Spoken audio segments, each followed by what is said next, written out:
Hello everyone, welcome to this amazing platform of our channel Panesha for Competitive Examinations and I am Piyush.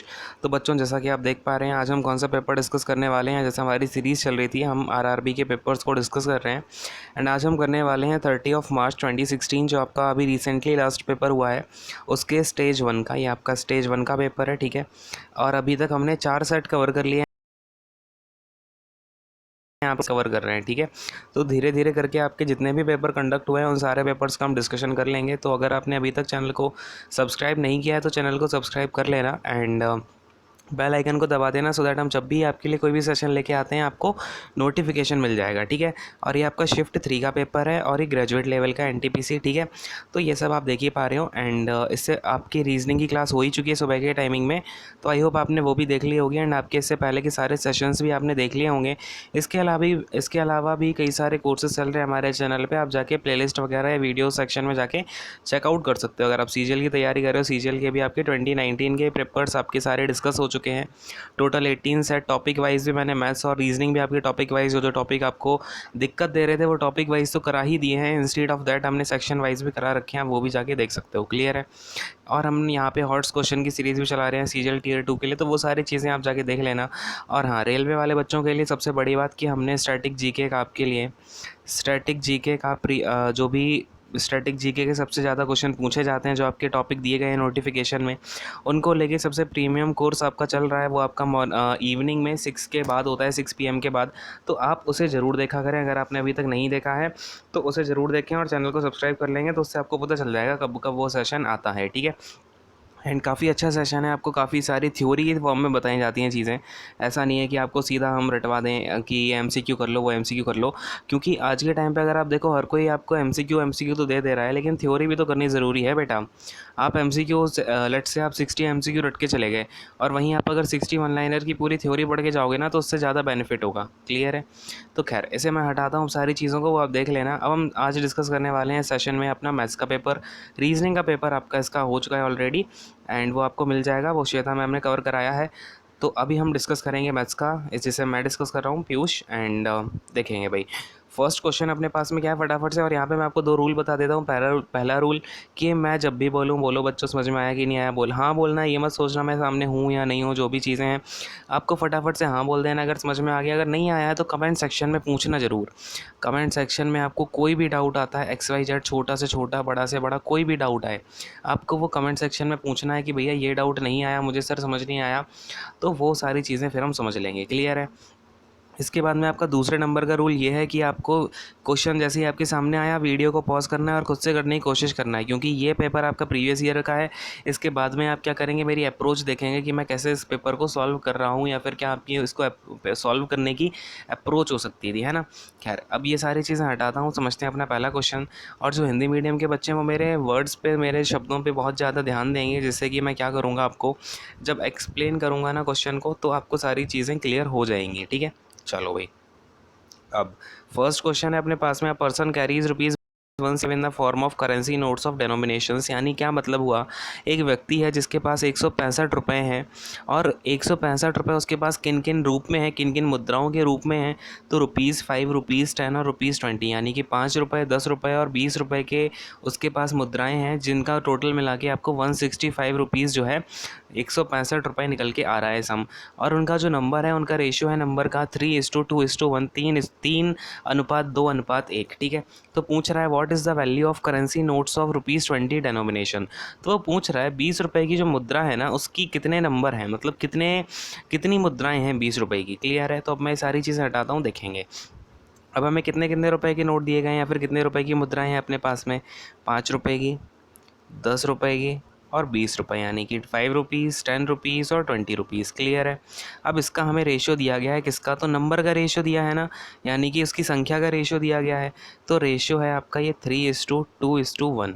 तो अगर मैं बोलूँ 5 रुपये के अगर 3 सिक्के हैं, अब समझना इस बात को बिल्कुल ध्यान से, इस कंसेप्ट को बिल्कुल अपने दिमाग में उतार लेना, ठीक है। देखो क्या होता है, अगर आपको नंबर दिया है तो 5 रुपये के, अपने देखो अपने दे रखा है, लेकिन अपने को पता क्या है, नंबर का रेशियो पता है। तो देखो 5 रुपये की अगर 3 मुद्राएं होती तो अपने पास कितना रुपये हो जाता, 16 रुपीज़ हो जाता कि नहीं हो जाता। अगर 5 रुपीज़ की 3 डिनोमिनेशन, आपकी 5 डिनोमिनेशन के 3 होते आपके पास नंबर, तो कितने रुपीज़ हो जाते, 15 रुपीज़ हो जाते। इसी तरह से अगर मैं बोलूँ 10 रुपीज़ के 2 नोट हैं, कितने रुपीज़ है पास, 20 रुपीज़ हैं। क्लियर है। इसी तरीके से अगर 20 रुपये का 1 नोट है तो आपके पास कितने रुपए हैं, 20 रुपीज़ हैं। क्लियर है। तो अगर मैं बोलूँ अपने पास, देखता हूँ इन तीनों को मैं ऐड कर दूँ, तो इन तीनों का एडिशन निकल के आ रहा है आपका 55 रुपीज़। ठीक है। अब मुझे पता चला 55 रुपीज़ आ रहा है मेरा टोटल सम, लेकिन जबकि आपको कितना दे रखा है टोटल सम, तो 165 रुपीज़ है। यानी 55 रुपीज़ की जो वैल्यू है ना, जो मैंने निकाली है 55, ये रुपीज़ नहीं है आपके, ये तो रेशियो का आया है। इसकी जो वैल्यू है वो है रुपीज़ में 165। क्लियर है। तो 1 की वैल्यू कितनी हो जाएगी भैया, 3 हो जाएगी। यानी 1 की वैल्यू है 3 रुपीज़। बात समझ में आ रही है क्या। अगर 1 की वैल्यू 3 रुपीज़ है, तो अगर मैं बोलूँ 20 रुपए के कितने से हैं आपके पास, कितनी 20 रुपए के कितने करेंसी नोट्स हैं, तो आपका कितना हो जाएगा, ये 1 है ना, इसका रेशियो देखो 20 रुपीज़ का रेशियो 1 है। तो क्या करेंगे, 1 की अपनी जो वैल्यू निकल के आई 20 रुपीज़। बात समझना, एक आपका जो नोट है वो 20 रुपए का है, और इधर आपने देखा 55 रुपये इक्वल टू 165 रुपये, यानी कि एक की वैल्यू 3 है, ये रुपए में नहीं है, 3 है। इसका मतलब आपका कितने नोट, 20 रुपये की कितनी वैल्यू हो जाएगी, 20 × 3, यानी कि 60 रुपीज़ आपकी वैल्यू हो जाएगी। यानी आपके पास 165 में से 60 रुपये 20 के रूप में है। यानी 20 रुपीज़ हैं, उसके 3 नोट्स हैं आपके पास 20 रुपीज़ के, और उनकी टोटल वैल्यू 60 रुपये यानी 60 रुपीज़ निकल के आ रही है। तो अपना कौन सा ऑप्शन करेक्ट हो जाएगा यहाँ पर, ऑप्शन नंबर ए अपना राइट आंसर हो जाएगा। जो 4th नंबर वाला ऑप्शन अपने कर रहा है, तो ये अपना करेक्ट आंसर हो जाएगा, राइट आंसर हो जाएगा। इसे मार्क कर देंगे और आगे बढ़ जाएंगे। क्लियर है यहाँ तक बात सारी। बोलो हाँ फटाफट से। नेक्स्ट क्वेश्चन पे आ रहा हूँ, इसको हटा देता हूँ। देखो नेक्स्ट क्वेश्चन देखते हैं अपने पास क्या पूछ रहा है। What is the area of this trapezoid garden, यानी हमें एक ये ट्रेपेजियम के फॉर्म में गार्डन दिया गया है पूरा, इसका हमसे एरिया पूछ रहा है। तो सबसे पहले बताओ ट्रेपेजियम का जो एरिया होता है, मैंने एरिया ऑफ ट्रेपेजियम को टी कर दिया है। इसका एरिया क्या होता है भाई, 1/2 इंटू में सम ऑफ पैरेलल साइड्स होता है। यहाँ पे क्या होता है, सम ऑफ पैरेलल साइड्स होता है कि नहीं होता है, बोलो हाँ। ठीक है। सम ऑफ पैरेलल साइड्स इनटू में क्या, आपकी हाइट। अब आप इस फिगर को देखेंगे तो आपको क्या पता चल रहा है, ये एक पैरेलल साइड तो 15 है, दूसरी वाली साइड अपनी कितनी हो जाएगी, ज़रा ध्यान से देखोगे आप तो आपको चमकेगा क्या, कि ये 13 है, ये 12 है, ये एक राइट एंगल ट्रायंगल बन रहा है यहाँ पे, हाँ कि नहीं। अगर इस राइट एंगल ट्रायंगल में आपका जो हाइपोटेनस है वो 13 है, और आपका लेट से ये परपेंडिकुलर मान लेता हूँ तो ये 12 है, तो ये बेस कितना आ जाएगा। अगर आपको पाइथागोरियन ट्रिपलेट्स याद है, जो कि मैं हर लेक्चर में बोलता हूँ बेटा, पाइथागोरियन ट्रिपलेट 30 तक के टेबल, स्क्वायर और क्यूब याद करके रख लो, तो आपको पता चल जाएगा ये 5 है। अगर नहीं पता होगा फिर आप इसको कैलकुलेट करोगे, आपका टाइम वेस्ट होगा। कैसे, 13 का स्क्वायर माइनस का 12 का स्क्वायर होगा, पाइथागोरियन थ्योरम लगाओगे। ठीक है।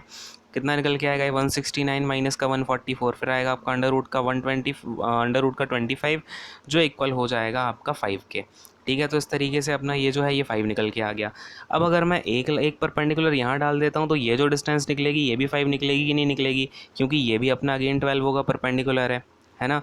क्योंकि ये क्या है, आपका रेगुलर ट्रेपेजियम है, देख रहे हो, ये 13 है, ये भी 13 है। जो इर्रेगुलर साइड्स है ना, वो 13 इक्वल दे रखी है, नॉन पैरेलल साइड्स। तो इस तरीके से ये हमारा एक रेगुलर ट्रेपेजियम है, जिसमें एक आपकी पैरेलल साइड 15 है, तो दूसरी कितनी हो जाएगी, ये 15 इतना, 5 इतना, 5 इतना, यानी 25 ये हो जाएगी। तो देखो एरिया कितना हो जाएगा, 1/2 इंटू में अपना सम ऑफ पैरेलल साइड, यानी कि 15 प्लस में 25 रहे हो ना, इंटू में क्या, हाइट कितनी है अपनी यहाँ पर, 12 सेंटीमीटर है कि नहीं है, तो इंटू में 12 हो जाएगा। क्लियर है यहाँ तक बात। अब देखो ये हो जाएगा 1/2 इंटू में कितना हो जाएगा भाई, ये 40 हो जाएगा, इंटू में 12 हो जाएगा। तो 1/2 से 40 काट दो 20 टाइम्स, इक्वल टू में कितना हो जाएगा, 240 रुपीज़ जो है आपका, सॉरी 240 स्क्वायर सेंटीमीटर, क्योंकि एरिया क्या होता है आपका, सेंटीमीटर स्क्वायर में होता है। तो एरिया की यूनिट हो गई स्क्वायर सेंटीमीटर, तो 240 सेंटीमीटर स्क्वायर आपका आंसर हो जाएगा। ठीक है। चलो अब आते हैं फटाफट से नेक्स्ट क्वेश्चन पे। समझ में आया कि नहीं आया, बोलो हाँ। इसे हटा रहा हूँ, पॉज करके नोट कर लेना। ठीक है। चलो अब देखो, तो देखो भाई अपने पास में नेक्स्ट क्वेश्चन क्या बोल रहा है, the interior angle of a polygon is 108 degree then it is आ। ठीक है। अब हमें बता दिया एक पॉलीगन है जिसका इंटरनल एंगल हमें बता रखा है 108 डिग्री। तो देखो ऐसे क्वेश्चन को कैसे सॉल्व किया जाता है ना, कि आपको इंटरनल एंगल दिया हुआ है। ठीक है। इंटरनल एंगल इक्वल टू दिया है अपने को 108 डिग्री। अब हमें अगर टाइप ऑफ पॉलीगन पता करना है ना, तो हम पता है क्या करते हैं, सबसे पहले उसका एक्सटीरियर एंगल निकाल लेते हैं, क्योंकि किसी भी पॉलीगन में ना एक्सटीरियर एंगल हमेशा सेम होता है, ठीक है। तो देखो ध्यान से समझना, अगर 108 डिग्री क्या इसका इंटरनल एंगल है, तो एक्सटीरियर एंगल कितना होता है 180 डिग्री से आप माइनस कर दीजिए। किसी भी पॉलीगन अगर आपसे बोला हुआ है तो आप क्या करेंगे, एक्सटीरियर एंगल निकालने के लिए इंटरनल एंगल को 180 डिग्री से माइनस कर देंगे। याद रखना ये कंसेप्ट, बात याद रखना मेरी, ध्यान से नोट कर लो, ठीक है। अब देखो 180 डिग्री से 108 को माइनस किया, आ गया 72 डिग्री। क्लियर है। अब होता क्या है, जो एक्सटीरियर एंगल है ना, ये आपकी हर साइड पे इक्वली जाता है। मतलब कि अगर मैं बोलूँ इसका जो टोटल सम होता है, सम ऑफ एक्सटीरियर एंगल, पता है कितना होता है किसी पॉलीगन का, हमेशा सेम ही रहता है, चाहे आपका कोई सा भी पॉलीगन हो, टेट्रागन हो, पेंटागन हो, व्हाटएवर। तो सम ऑफ एक्सटीरियर एंगल होता है आपका 360 डिग्री। अब मुझे पता है एक एक्सटीरियर एंगल जो मेरा बन रहा है एक साइड से, उसकी जो वैल्यू है वो है 72 डिग्री। यानी कि मेरे जो नंबर ऑफ साइड्स होंगे, जितने भी साइड होंगे, तो मैं अगर 360 में 72 से डिवाइड करूँगा तो मुझे पता चल जाएगा कितनी साइड्स हैं, हाँ कि नहीं। तो 360 में मैंने डिवाइड कर दिया 72 से, कितना आ जाएगा 72, 5 जा होता है 360, यानी कि मेरी नंबर ऑफ साइड्स कितनी है, 5 साइड्स हैं। तो जो 5 साइड्स वाला पॉलीगन होता है उसे बोलते हैं क्या, जरा फटाफट से बता देंगे मुझे। हाँ भाई, पेंटागन बोलते हैं। तो अपना ये क्या हो जाएगा, एक पेंटागन निकल के आ जाएगा, हाँ कि नहीं। बात क्लियर है, यहाँ तक बात समझ में आ गई। तो अपना आंसर यहाँ पर 7 का, इस वाले क्वेश्चन का सी आंसर हो जाएगा, जो अपना थर्ड ऑप्शन में इंडिकेट कर रखा है, तो ये अपना क्या हो जाएगा, राइट आंसर हो जाएगा। अब आगे बढ़ जाते हैं, बात समझ में आई कि नहीं आई, इसे आप नोट कर लेना। अगर आपको अभी तक ये बात नहीं पता थी तो आपका ऐसे जो भी क्वेश्चन आएगा वो इससे सॉल्व हो जाएगा, ठीक है। और रेलवे में पॉलीगन का क्वेश्चन आना बहुत ही मतलब कोई बड़ी बात नहीं है, बहुत ही मतलब आसानी से आते हैं। और ये पॉलीगन के क्वेश्चन तो आपके रेलवे का कोई भी एग्जाम उठा के देख लो, चाहे एएलपी देख लो, चाहे आप एनटीपीसी देख लो, चाहे ग्रुप डी देख लो, ठीक है। सारे एग्जाम में आपका पॉलीगन का क्वेश्चन आना मस्ट है, ठीक है। हटाता हूँ इस वैल्यू ये सारी चीज़ों को। अब नेक्स्ट क्वेश्चन पे आएंगे, इस सारी चीज़ को हटा रहा हूँ। देखो नेक्स्ट क्वेश्चन क्या है अपने पास में, find the factors of x square minus x minus 132, ठीक है। अब हमें फैक्टर्स निकालने हैं। तो सबसे पहले अगर हम पार्टीशन होती है तो क्या होता है ना, हमें इसमें एक्स स्क्वायर इंटू में 132 करेंगे तो कितना मिलेगा 132 एक्स स्क्वायर। तो हमें 132 एक्स स्क्वायर को ऐसे दो फैक्टर्स में तोड़ना है जिनका सम क्या हो, अपना एक्स निकल के आए।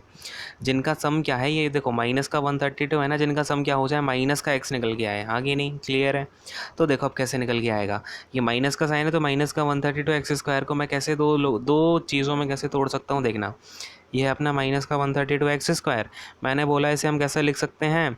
तो देखो माइनस का 12 एक्स और 11 एक्स, इन दोनों का पिंटू करोगे तो 132 एक्स स्क्वायर मिल जाएगा, प्लस करोगे तो माइनस का एक्स मिल जाएगा, हाँ कि नहीं। बात सही है।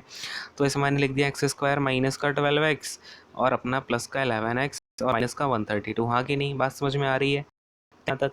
अब मैंने क्या किया, एक्स को कॉमन ले लिया, ये आ गया एक्स माइनस का 12 और प्लस में लिया, यहाँ से अंदर आ गया एक्स माइनस का 12।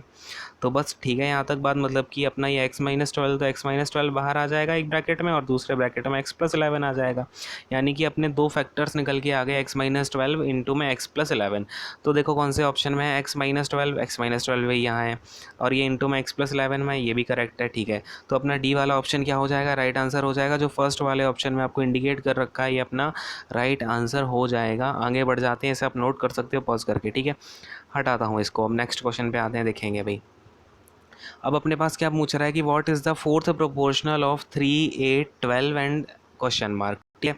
तो यहाँ पे आपसे फोर्थ प्रोपोर्शनल पूछ रहा है, मतलब कि फोर्थ प्रोपोर्शनल का मतलब समझना, ये आपका ऐसे लिखा गया है 3:8 डबल प्रोपोर्शनल 8:12, ठीक है। ये आपका क्या है, अब यहाँ पे यह प्रोपोर्शनल, अगर आपका फोर्थ प्रोपोर्शनल होता है ना, सॉरी ये आपका कितना 12:, यहाँ पर है आपका फोर्थ प्रोपोर्शनल, लेट से यहाँ पर एक्स है। थोड़ा सही से ही लिख देता हूँ, इसको हटा ही देता हूँ, देखेंगे। तो ये 12 है, इस टू में लेट से यहाँ पे फोर्थ प्रोपोर्शनल एक्स है, तो इसका मतलब क्या होता है 3/8 इक्वल टू 12/x। क्लियर है। तो ये कितना हो जाएगा, 4 टाइम्स जाएगा और यहाँ से x निकल के आ जाएगा। अगर हम क्रॉस कराते हैं तो 4 3 12, यानी कि अपना जो x है, जो फोर्थ प्रोपोर्शनल होता है यहाँ पर, क्या होता है फोर्थ प्रोपोर्शनल, कितना निकल के आ जाएगा भाई 12 निकल के आ जाएगा। यानी ऑप्शन नंबर 12 क्यों 32 निकल के आ जाएगा ना, 8 4 जा 32। तो 32 अपना ऑप्शन नंबर सी जो दिया गया है सेकंड वाले ऑप्शन में, इसको इंडिकेट किया गया है, ये अपना क्या हो जाएगा, राइट आंसर हो जाएगा। इसको हम टिक कर देंगे और आगे बढ़ जाएंगे। क्लियर है। आगे बढ़ जाता हूँ भाई, नेक्स्ट क्वेश्चन पे आते हैं, फटाफट से इसको हटा रहा हूँ। ये बात समझ में आ गई होगी, फोर्थ प्रोपोर्शनल क्या होता है, तो ये निकालना समझ में आ गया कि नहीं आ गया, हाँ भाई चलो नेक्स्ट क्वेश्चन पे आ रहा हूँ, हटाता हूँ इसको, देखेंगे अब अपना नेक्स्ट क्वेश्चन क्या दे रखा है, हमें इसको ऐड करना है। और इसके साथ ही इस क्वेश्चन में वो रखा है कि for this question discrepancy is found in question या फिर answer, so the question is ignored for all candidates. क्या है, इस क्वेश्चन को इग्नोर कर दिया गया ड्यू टू अ डिस्क्रिपेंसी। तो इसको हम क्या करेंगे, देखते हैं एक बार क्या डिस्क्रिपेंसी आ गई, सॉल्व करके देखते हैं भाई, छोटा सा एडिशन ही तो है। तो देखो एडिशन कैसे किया जाता है, पॉइंट का आपको पता ही होगा, आपको पॉइंट के नीचे सारी चीज़ें क्या कर लेनी है, ऐड कर लेनी है। तो ये आपका ऐसे ऐड हो जाएगा, क्लियर है। तो ये कितना आ जाएगा 3 5 और आपका 6 पॉइंट का 421, यानी 124 पॉइंट का 653 आ रहा है। ऑप्शन में आपका है क्या 124.643। अच्छा, इन्होंने क्या किया, ऑप्शन आपका गलत दे दिया यहाँ पर आपका अगर 5 होता तो इसे आप राइट आंसर मार्क कर देते और आगे बढ़ जाते। लेकिन क्या हुआ, इन्होंने ऑप्शन में कोई इसका राइट आंसर दिया ही नहीं, इसलिए इन्होंने नीचे नोट डाल दिया कि इस क्वेश्चन को क्या कर दिया गया है, इग्नोर कर दिया गया है हर कैंडिडेट के लिए। ठीक है, तो फिलहाल आपको पता ही चल ही गया होगा कि इसका राइट आंसर क्या होगा। ठीक है, आगे बढ़ जाते हैं, इसको हटाता हूँ, देखेंगे भाई। अब अपने पास में नेक्स्ट क्वेश्चन है, स्टैंडर्ड डेविएशन निकालनी है हमको इसकी। तो एक बात बताओ, अपने इस सेट में सारे 10 10 10 के हैं, अगर आप वैसे भी देखो ना, आपको कुछ नहीं आता हो, बस आपको ये पता हो स्टैंडर्ड डेविएशन का मतलब होता है आपका मेन जो मीन है उससे कितना डेविएट हो रहा है। तो आप अगर देखोगे ना यहाँ पे, तो आपको दिख रहा है भैया पूरा 10 ही 10 10 ही 10 तो है, तो डेविएट तो कुछ हो ही नहीं रहा है, यानी कि इसका जो स्टैंडर्ड डेविएशन होगा वो ज़ीरो होगा।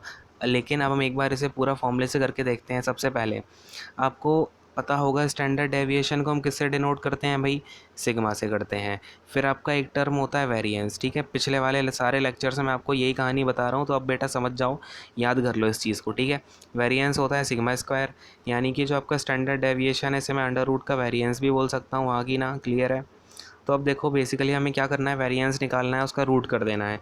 तो वेरिएंस देखो कैसे निकालते हैं, वेरिएंस निकालने के लिए अपने को सबसे पहले करना होता है मीन निकालना होता है। देखो इसका फॉर्मूला आपको मैं बता देता हूँ वेरिएंस का क्या होता है। लेट्स से अपना x1 है, यहाँ पे आप लिखोगे x1 क्या होता है, ये x1 x2 x3 जो भी है, ये आपका पहला नंबर हो जाएगा, ये सेकंड नंबर, थर्ड नंबर, ऐसे जो होते हैं x1 x2। लेकिन ये फर्स्ट सेकंड हम कब निकालते हैं, इसको हम क्या कर देते हैं, असेंडिंग ऑर्डर में अरेंज कर देते हैं।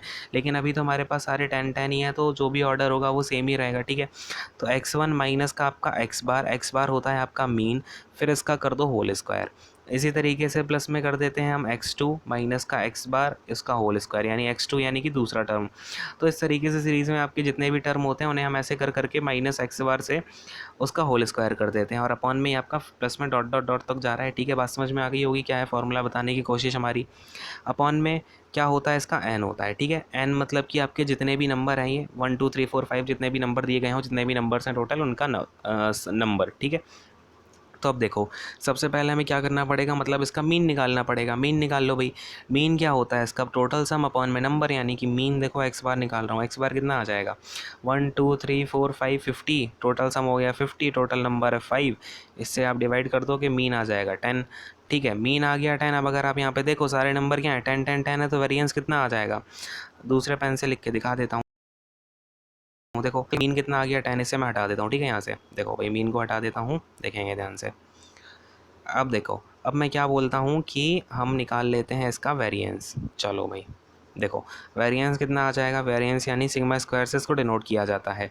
तो x1 कितना हो जाएगा 10 माइनस का मीन भी 10, इसका होल स्क्वायर, प्लस में अगेन 10 माइनस 10 का होल स्क्वायर, फिर प्लस में अगेन 10 माइनस 10, क्योंकि जितने भी टर्म है और जितना भी आपका मीन है, तो ये बेसिकली आपका 10 माइनस 10 का होल स्क्वायर ये आपका 5 बार हो जाएगा, और नीचे आ जाएगा कितना 5, क्योंकि नंबर कितने बार गया है, ये 5 बार गया है।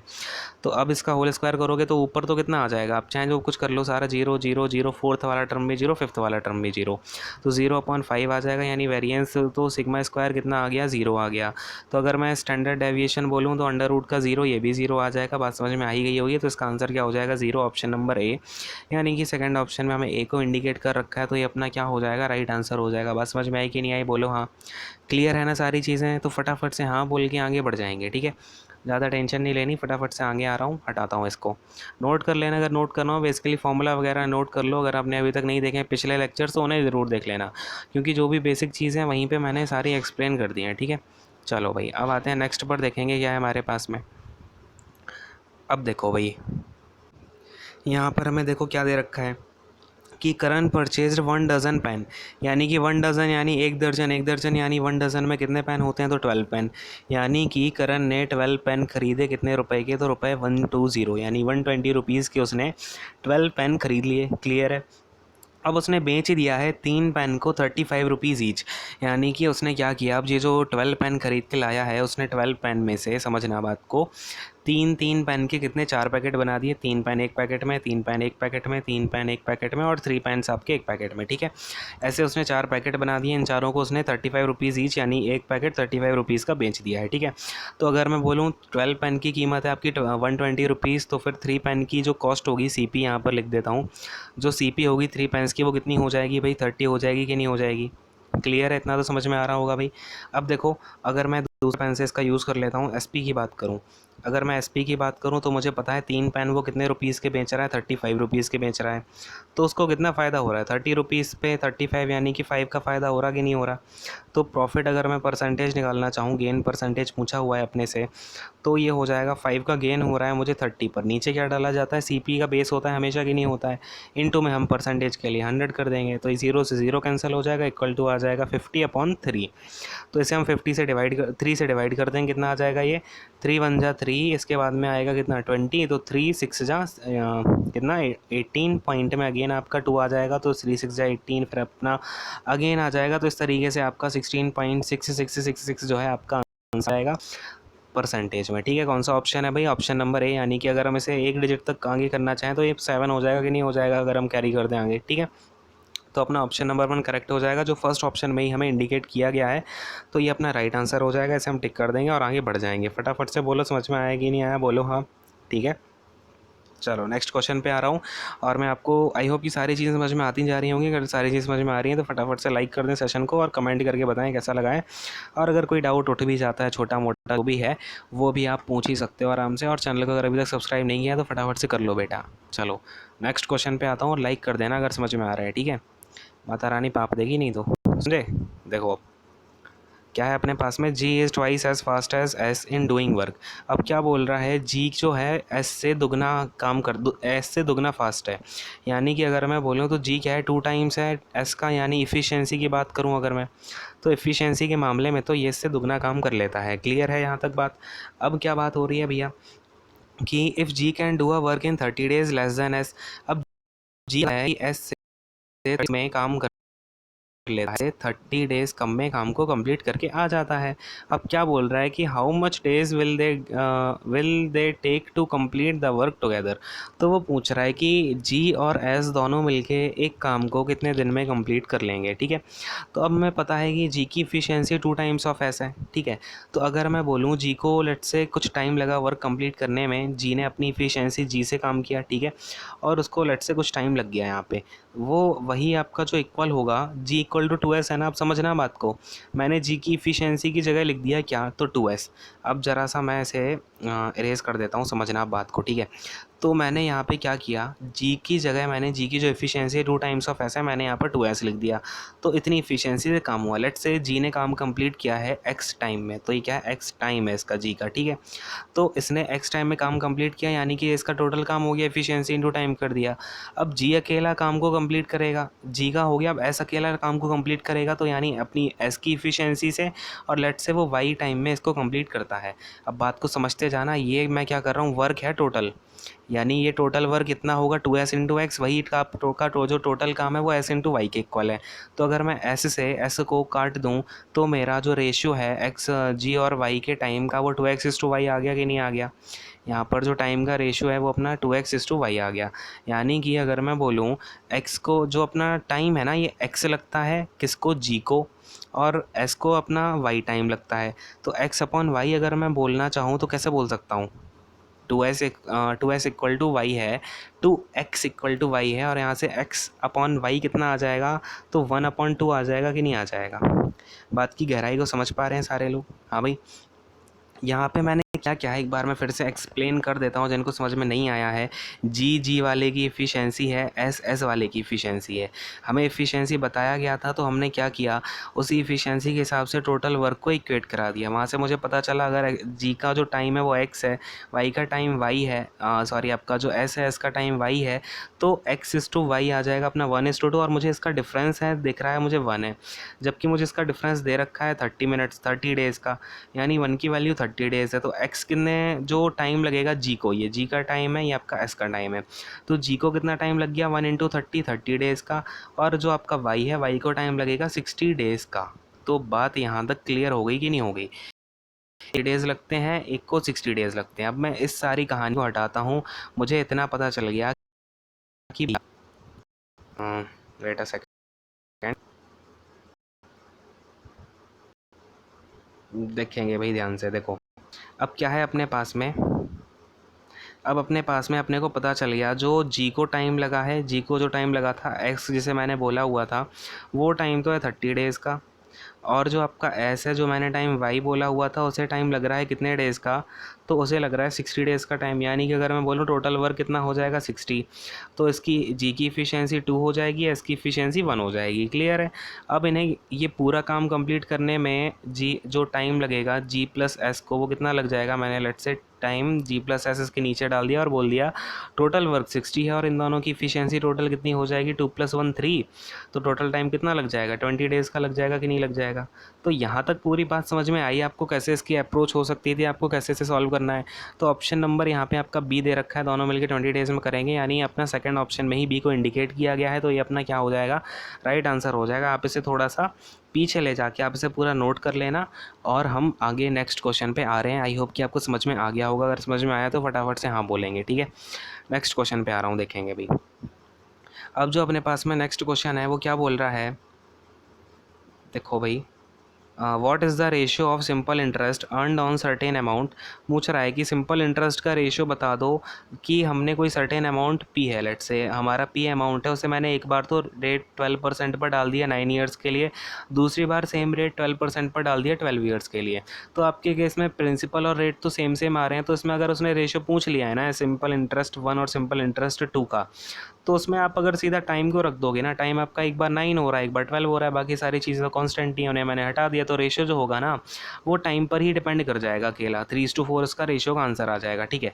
लेकिन अगर मैं आपको पूरा एक्सप्लेन करके दिखा दूँ तो आपको ये चीज़ जो है जल्दी समझ में आ जाएगी कि ऐसा कैसे हो रहा है, ठीक है।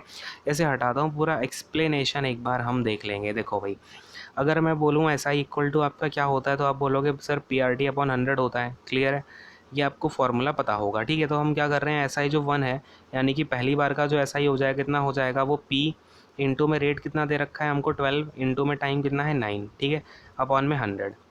तो बात को समझना। अब ऐसे ही मैंने बोला SI2 कितना है, SI2 इन दोनों का मैं क्या कर रहा हूँ, डिवाइड कर दे रहा हूँ, तो अपॉन में SI2 कितना हो जाएगा, P इंटू में रेट अगेन आपका 12 है और टाइम है अब आपका 12 ईयर्स, और अपॉन में 100, तो 100 से 100 कैंसिल, P इंटू 12 से P इंटू 12 कैंसिल, तो आपका रेशियो अगेन किस पे डिपेंड किया, टाइम पे, क्योंकि बाकी सारी चीज़ें हो गई आपकी कॉन्स्टेंट दोनों के लिए, ठीक है। तो टाइम का रेशियो 4 अगेन, तो अपना कौन सा 3 नंबर का ऑप्शन क्या है, राइट आंसर फर्स्ट ऑप्शन में इंडिकेट किया गया है, तो हम इसे टिक कर देंगे और क्या करेंगे, आगे बढ़ जाएंगे। बात समझ में आई कि नहीं आई, फटाफट से हाँ बोलेंगे, ठीक है। चलो भाई, ठीक है, इजी सा है, लेकिन आपको कभी भी एग्जाम में फंस जाए तो बस आपको देखना है, दो चीज़ें कॉमन है, फटाफट से टाइम और अपॉन में टाइम कर दो। अगर आपका प्रिंसिपल सेम होता, रेट डिफरेंट होता, तो rate into time upon rate into time कर देते आप, ठीक है। तो इन सारी चीज़ों को माइंड में समझना सीखें, ठीक है। हटा रहा हूँ इसको। तो इसलिए मैं बोलता हूँ अपना बेसिक जो कंसेप्ट है उसे आप बिल्कुल याद करके रखें, ध्यान करके रखें कि मेरा ये बेसिक कंसेप्ट है, ठीक है। अब देखो नेक्स्ट क्वेश्चन में मैं आपको क्या समझाऊंगा कि हमें रेंज निकालनी है, बोर्ड निकालना है। तो मैं ये आपको कितने सारे लेक्चर करा चुका हूँ इसके, कि मैंने आपको सिखाया हुआ है रेंज क्या होता है। रेंज होता है कोई भी नंबर आपका सबसे ज़्यादा बार आए। तो सबसे पहले तो आपको एक काम करना है, क्या काम करना है कि इसे आप असेंडिंग ऑर्डर में अरेंज कर लो।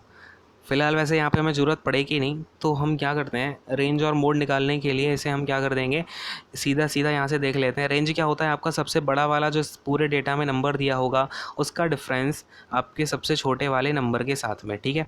तो बेसिकली रेंज क्या है आपका, ये कितने से लेके कितने के बीच में फैला हुआ है।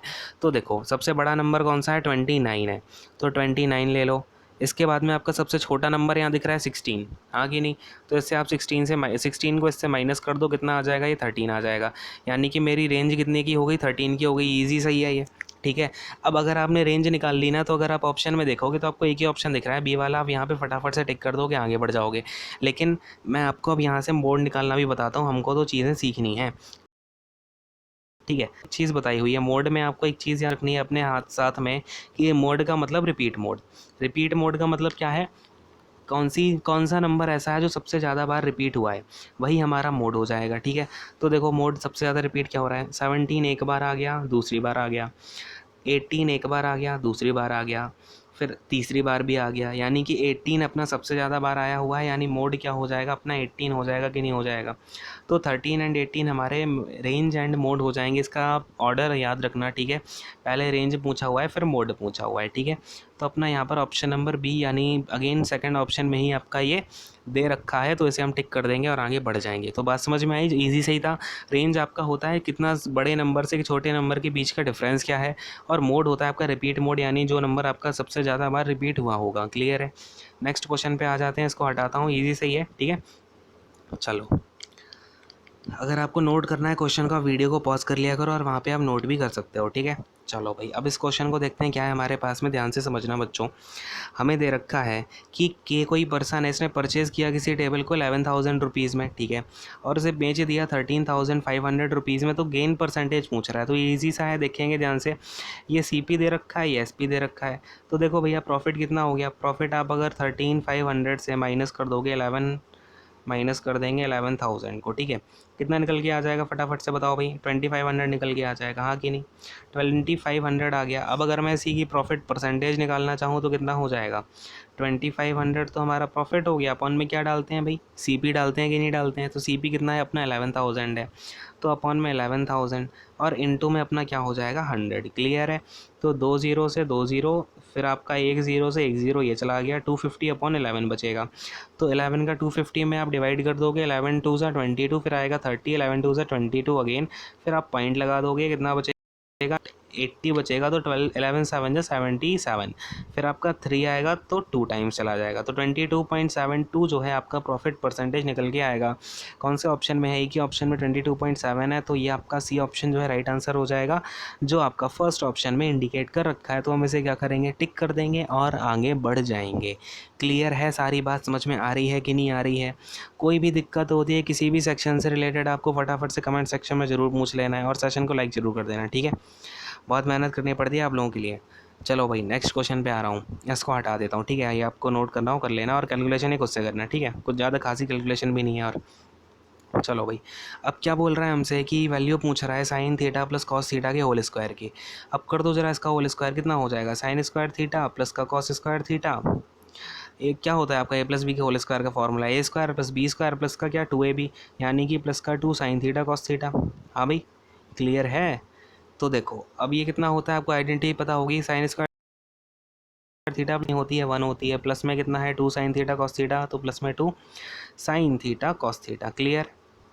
तो अब देखो भैया, ये किस कौन से ऑप्शन में दे रखा है, आपका कॉस थीटा लिखा हुआ है, ठीक है, नहीं तो कुछ और समझ लो।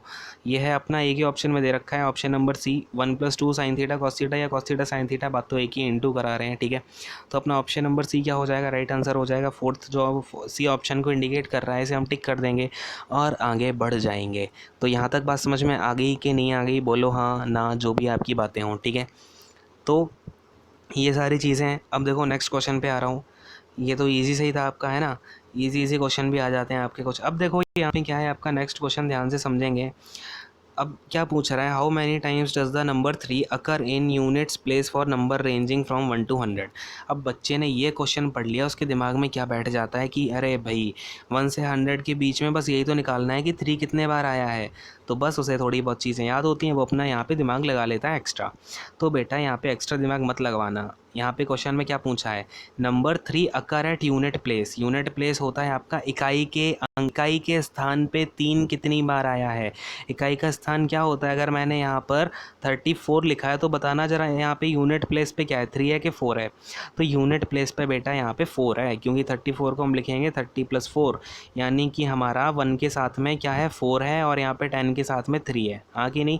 इसे कैसे लिख दूंगा मैं, 3 इंटू में 10 प्लस का 4 इंटू में 1, तो 1 के साथ इंटू में 4 है, यानी ये हो गया हमारा यूनिट डिजिट, ठीक है, यूनिट डिजिट, और ये हो जाएगा हमारा 10 से डिजिट।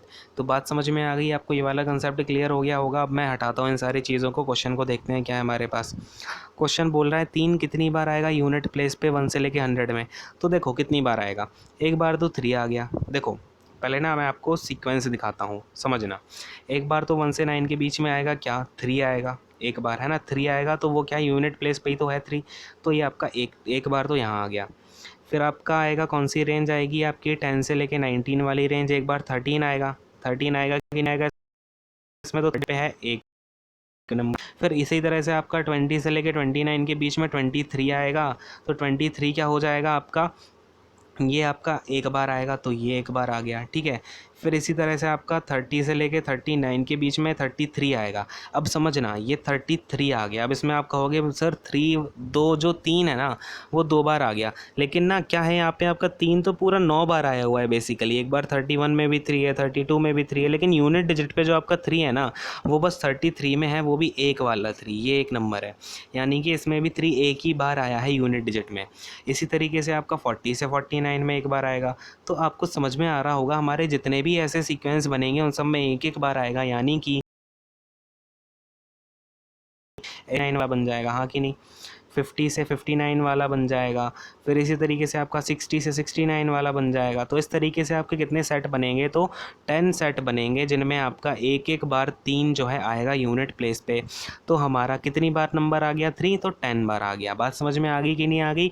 इसे आप पूरे ऑर्डर को नोट करके देख लेना, मैंने जैसे 49 तक पूरा दिखा दिया, आपकी पूरा 60 से 69 के बीच में, 70 से 79 के बीच में, तो आप पूरा चेक करोगे तो आपको एक एक हर जगह से मिलेगा और 10 इंटरवल बनेंगे, यानी कि अपना 10 बार क्या है 3 यूनिट डिजिट पर यूनिट प्लेस पर आएगा।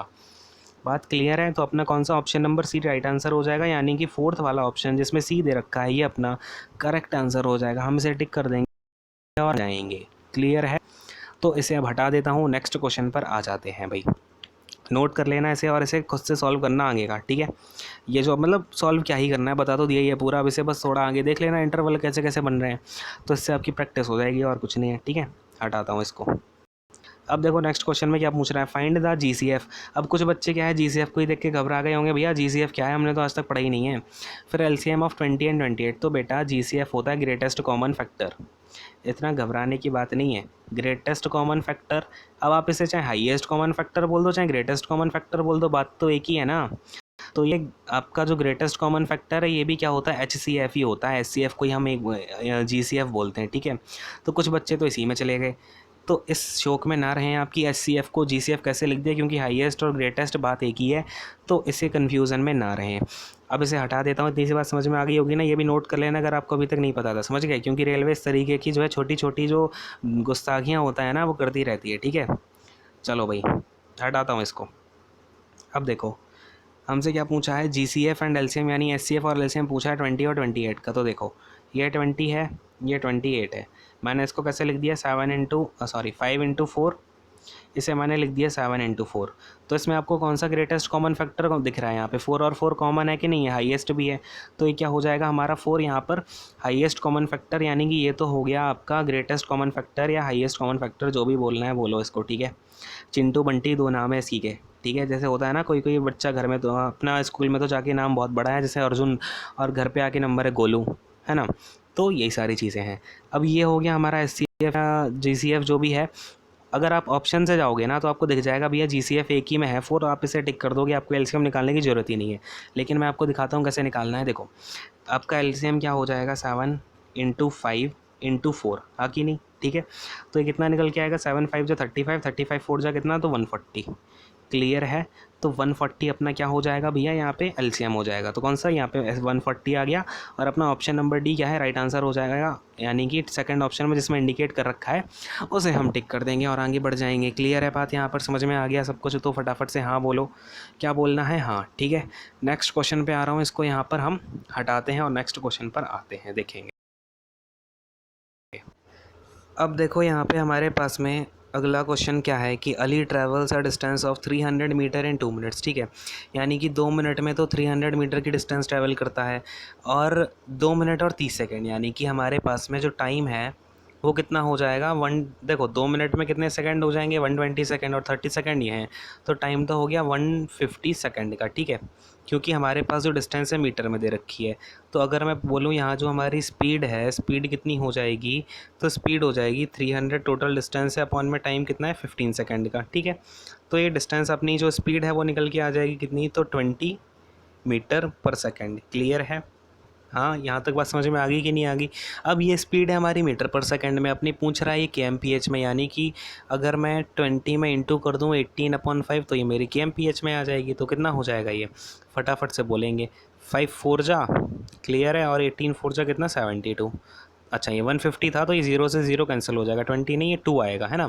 तो इस हिसाब से आपका ये कितना हो जाएगा 0.4, यानी कि 7.2 kmph जो है अपनी स्पीड निकल करके आ जाएगी। क्लियर है? कौन सा है, सी वाला ऑप्शन आपका करेक्ट आंसर हो जाएगा, जो फर्स्ट ऑप्शन में इंडिकेट कर रखा है, तो ये हमारा क्या हो जाएगा, राइट आंसर हो जाएगा। इसे हम टिक कर देंगे और अपना आगे बढ़ जाएंगे। तो यहाँ तक बात समझ में आ गई, सबको समझ में आ गया? देखो, मीटर पर सेकेंड से जब हमें किलोमीटर पर सेकेंड में जाना, किलोमीटर पर आवर में जाना होता है, तो हम उसमें 18/5 का मल्टीप्लाई करते हैं, ठीक है।